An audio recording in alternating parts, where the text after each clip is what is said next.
You're watching the Battered Fans Network. Welcome, everybody, to episode number 115 of the Battered Heat Fans podcast. I am your host, Daniel Garana, and no Daniel Solana here today, but we are talking pundits and the hate that the Heat seem to be getting from just about everywhere. You got NBA pundits like Nick Young, Bill Simmons. You got former NBA players turned podcasters like Channing Frye. They all have the Heat as a play-in team, but at the same time, they somehow managed to always mention the fact that the Heat are going to be a great defensive team. They're not a good team. They don't have enough shooting, which is the most laziest take that I've heard in a while because we addressed it already a couple weeks ago. This team has shooting.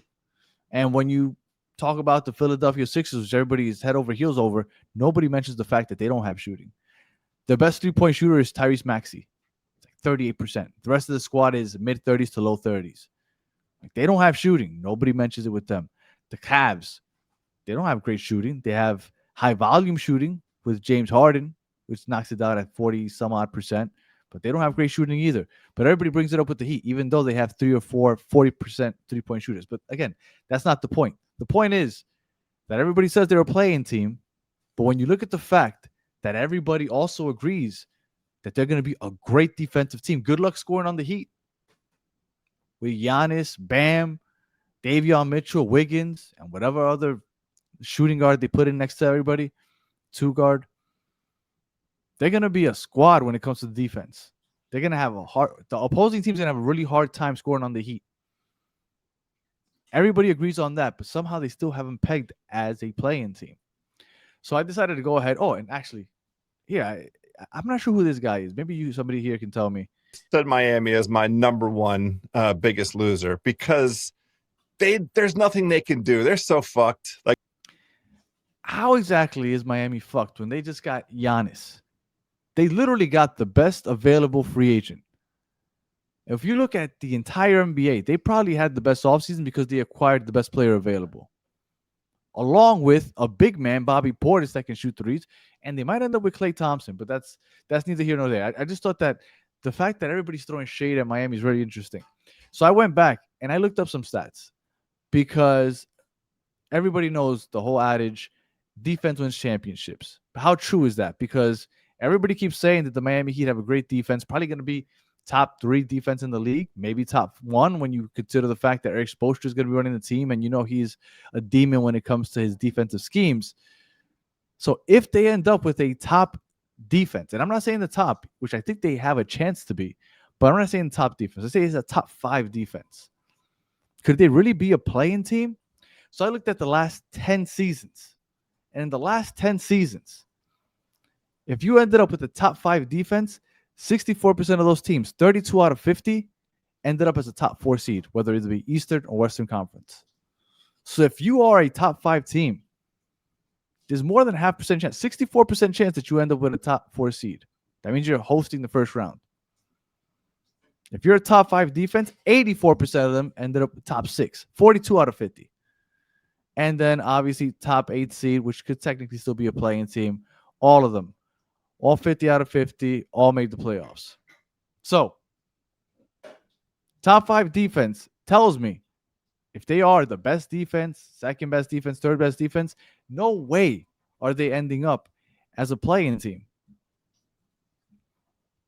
Now, I wanted to go back and also look at the last 10 NBA champions because I'm curious.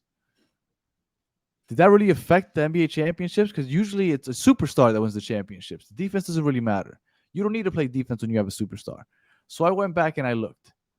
Of the last 10 NBA champions, 5 of them had a top 3 defense.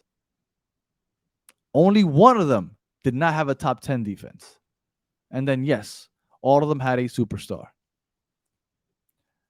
Now, the worst of those, well, outside of the one that didn't have a top 10 defense, of the ones that did have a top 10 defense, the only one that was 10th in defense was the 2021 Bucks. And their superstar, Giannis. So you can't sit here and tell me that the Miami Heat are going to have one of the best defenses, possibly the best defense in the NBA, but still peg them as a play-in team. History tells us if you have a good defense, you're going to have a good season. Now, what's the difference? That some of those good defenses had a superstar that helped them get over the hunch. And guess what? They got that with Giannis. And they're still adding pieces. They have the shooting. Despite what people want to tell you, they have the shooting. Davion Mitchell shoots 40%. Andrew Wiggins over 40%. Then you got Tim Hardaway Jr. You got Fontecchio. You got not Pell Larson. Let me take that back. Pell Larson, I'm hoping he's going to improve with his 3-point shooting. Ryan Conwell, the rookie, is going to be coming. I think he's going to be a good shooter. You have Ray Allen as the shooting coach. You have possibly Klay Thompson, who's going to be bought out. Everybody's saying that Miami's making him his top priority. Miami's going to be fine with the shooting. They have the superstar. They have the coach. And they're going to have the defense.